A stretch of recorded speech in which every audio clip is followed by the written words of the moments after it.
Bonjour à tous, aujourd'hui je vais vous présenter un très vieux kit, un kit qui date de 1983 au départ et que j'ai la chance d'avoir sous boîte originale entre guillemets, avec le logo MPC ERTL, alors que nous avions eu ces kits là en France sous logo Airfix.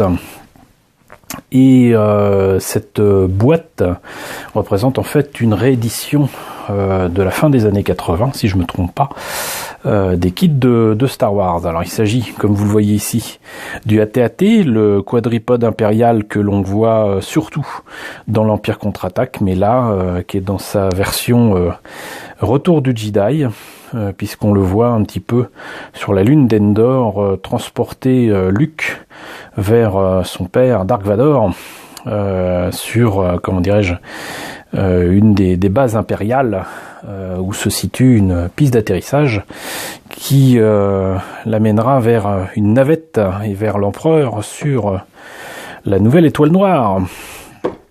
Donc c'est une reproduction à l'identique de la boîte de 83. On a là donc quelques belles images, mais visiblement tirées du film, pas de la maquette montée et peinte. Idem ici, donc non seulement nous avons une image du modèle de tournage, mais des images du film. Et ma foi, c'est bien tout. Voilà, donc ça c'est vite fait pour la boîte. Vérifions la date de sortie de ce kit. On l'a vu pour le taille de Vador, c'était de 89. Et là, je sais où chercher, donc du coup, vous voyez là, 83, 89. Donc le kit date là de 89. Profitons-en pour voir ce qu'il en est. Le dessin est pas trop mal.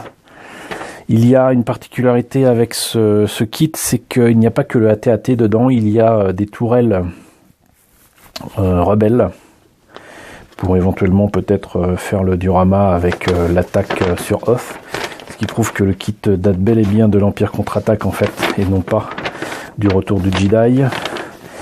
Il y a aussi normalement des Snowspeeder, mais on verra ça peut-être un peu plus tard. La tête en ici 4 parties.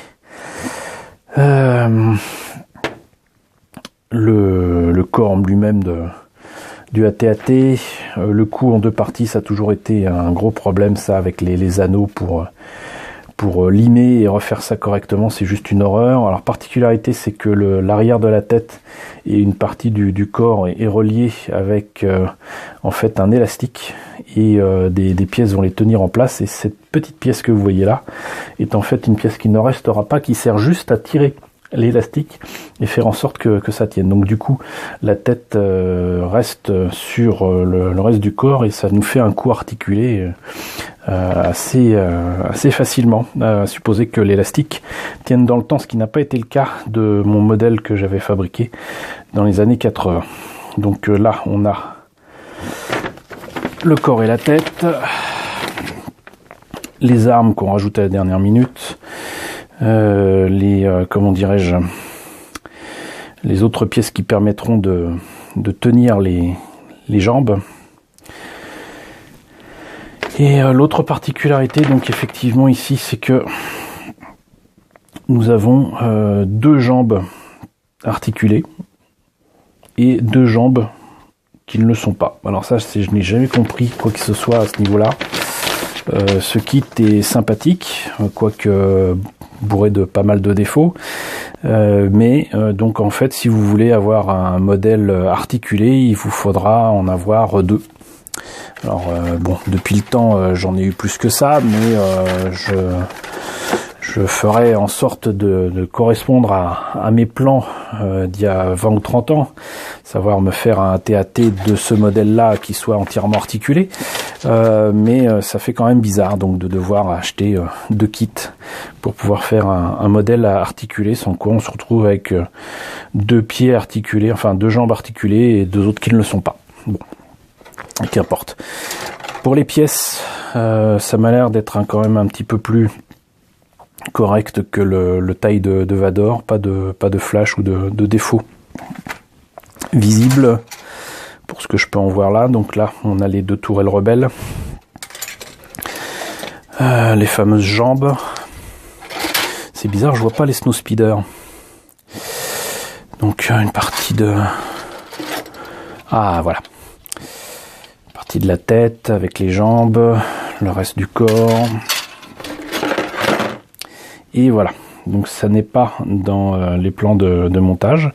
Mais vous voyez, il y a 2 petits Snowspeeder à l'échelle qui permettent de rêver éventuellement de faire un diorama de l'attaque de Hoth sur la base rebelle de la planète de glace.